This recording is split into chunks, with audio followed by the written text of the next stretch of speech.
Abonnez-vous à ma chaîne YouTube Kensia officielle. Une épidémie tous les 100 ans. La variole de 1520. Une étrange maladie de 1620. La peste de Marseille de 1720. Le choléra de 1820. La grippe espagnole de 1920.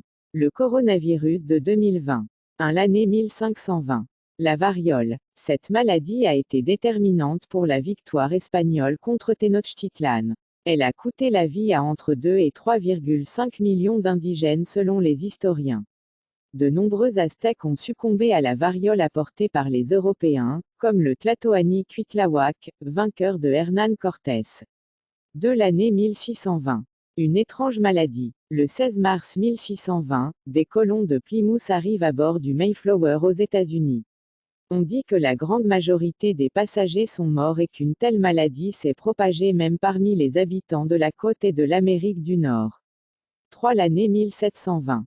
La peste de Marseille. Le Grand San Antonio, navire de l'Est méditerranéen arrivé à Marseille le 25 mai 1720, est à l'origine de l'épidémie. En effet, sa cargaison composée de soie fine et de balles de coton a été contaminée par le bacille de Yersin, responsable de la peste. À la suite d'une série de négligences graves et malgré les mesures de sécurité strictes, la peste s'est propagée dans toute la ville. Le centre de Marseille et les vieux quartiers ont été les plus touchés. La peste s'est propagée rapidement, faisant entre 30 000 et 40 000 morts, sur un total de 90 000 habitants. 4. L'année 1820. Le choléra. En 1820, cette maladie s'est déclarée à Java et à Bornéo.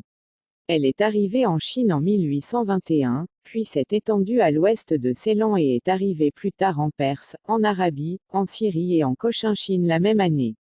Les vastes territoires de l'Empire russe ont été contaminés par l'armée malade et des dizaines de milliers d'hommes sont morts. 5. L'année 1920. La grippe espagnole. La grippe espagnole a eu lieu il y a 100 ans. À l'époque, les gens étaient aux prises avec le virus de la grippe H1N1 qui avait subi une mutation génétique, ce qui le rendait beaucoup plus dangereux que le virus normal. Ce virus a infecté 500 millions de personnes et tué plus de 100 millions de personnes dans le monde. Cette pandémie a été la plus meurtrière de l'histoire. 6. L'année 2020. Le coronavirus, bilan provisoire du 21 mars. Nombre de cas dans le monde 276,987. Nombre de décès dans le monde 11,423. Il semble que l'histoire se répète tous les 100 ans, est-ce juste une coïncidence?